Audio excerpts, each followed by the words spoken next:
Iran और Israel, ये दो नाम सुनते ही ना अक्सर तनाव और टकराव की एक तस्वीर सी बन जाती है। आज हम इसी पर बात करने वाले हैं। ये जो दशकों पुराना बहुत उलझा हुआ संघर्ष है, इसकी गहराई में उतरेंगे। और ये सिर्फ ज़मीन का मामला नहीं है, इसमें विचारधाराएं, धर्म है और पूरे मिडल ईस्ट में आप कह सकते हैं दबदबा बनाने की एक लंबी लड़ाई है। बिल्कुल। और आज की हमारी चर्चा का आधार है एक सामग्री जिसका टाइटल है ईरान इजराइल एक छुपा युद्ध। ये कई ज़रूरी पहलुओं पर रोशनी डालती है। हमारा मकसद यही है कि समझे कि ये दुश्मनी शुरू कैसे हुई, कौन सी अहम घटनाएं हुईं और आज इसके क्या मायने हैं। हाँ, तो चलिए फिर शुरू करते हैं इतिहास से।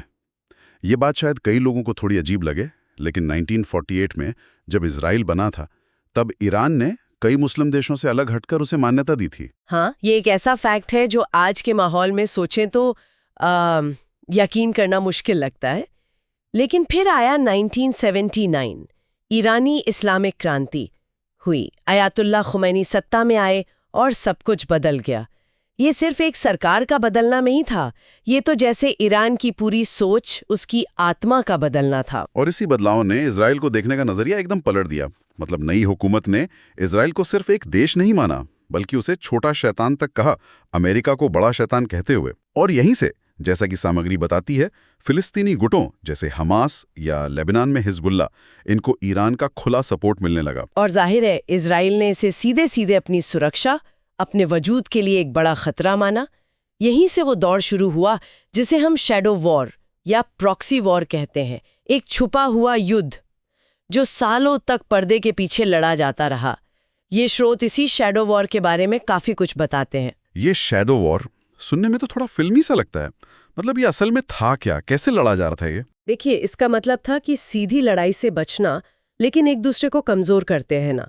जैसे सीरिया में ईरान के जो ठिकाने थे, मिलिट्री बेस थे, हथियार रखे थे, उन पर इजराइल के लगातार हवाई हमले, ये एक उदाहरण है। दूसरी तरफ ईरान पर भी आरोप लगे कि वो इजराइल और उसके सहयोगियों पर साइबर अटैक करवाता रहा है। समुद्री जहाज़ों पर भी हमले हुए। अच्छा, और इसी दौर में वो ईरानी न्यूक्लियर साइंटिस्ट की हत्याएं भी हुई थी, राइट? बिल्कुल। खासकर वो 2020 वाले मोहसिन फखरीजादे की, वो तो उनके न्यूक्लियर प्रोग्राम के शायद जनक माने जाते थे। सामग्री बताती है कि इस हत्या से ईरान काफी हिल गया था और शक सीधा इजराइल की एजेंसी मोसाद पर गया था। बिल्कुल।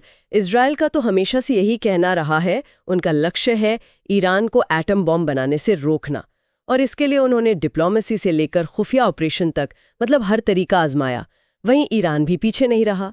उनकी तरफ से भी इजराइल को नक्शे से मिटा देने जैसे बहुत भड़काऊ बयान आते रहे।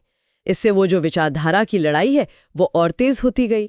तो ये जो सालों का छुपा हुआ टकराव था, ये खुलकर सामने कब आया, कैसे? शायद 2024-25 का जिक्र आता है इसमें। हाँ, वो गाजा पट्टी में जब इजराइल ने हमास के खिलाफ ऑपरेशन तेज किया, उसके बाद टेंशन बहुत ज्यादा बढ़ गई।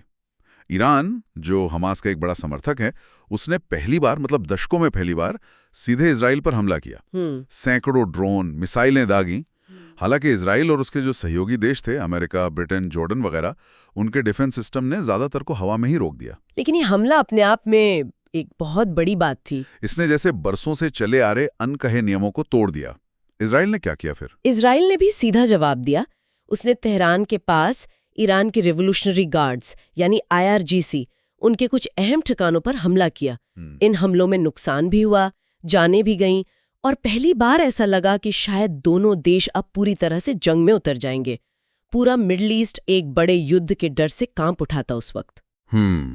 और यहीं पर शायद जो बड़ी ताकतें हैं, उनकी भूमिका अहम हो जाती है। स्रोत बताते हैं कि अमेरिका, रूस, चीन, इन सब ने पर्दे के पीछे काफी डिप्लोमेसी की। निश्चित रूप से कोई भी बड़ी शक्ति ये नहीं चाहती थी कि मिडल ईस्ट में एक और बड़ी जंग छिड़े। सोचे तेल की कीमतों पर, ग्लोबल सप्लाई चेन पर कितना बुरा असर पड़ता। तो हाँ, इन कूटनीतिक कोशिशों ने ही फौरी तौर पर युद्ध को टालने में मदद की। तो अब क्या माने, क्या खतरा टल गया? अभी क्या स्थिति है? देखिए, सीधे टकराव से तो दोनों पीछे हट गए हैं, ये सही है। लेकिन इसे शांति समझना मेरे ख्याल से बहुत बड़ी गलती होगी। तनाव अभी भी बहुत ज्यादा है, खतरनाक स्तर पर है। स्रोत इसी बात पर जोर देते हैं कि लड़ाई अभी भी जारी है, पर उसके तरीके शायद बदल गए हैं।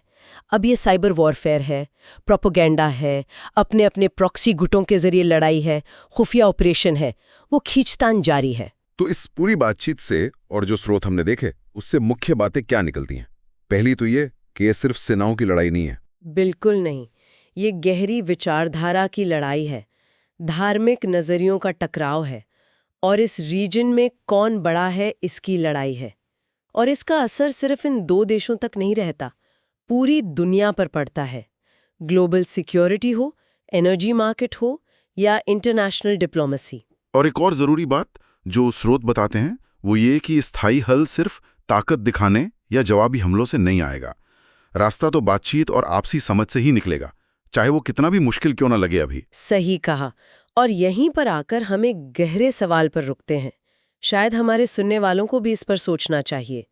ये जो इतनी जटिल, इतनी ऐतिहासिक दुश्मनी है, इसे खत्म करने के लिए आखिर किस तरह की डिप्लोमैटिक पहल या शायद बुनियादी सोच में बदलाव की जरूरत होगी, जिसकी अभी हम शायद कल्पना भी नहीं कर पा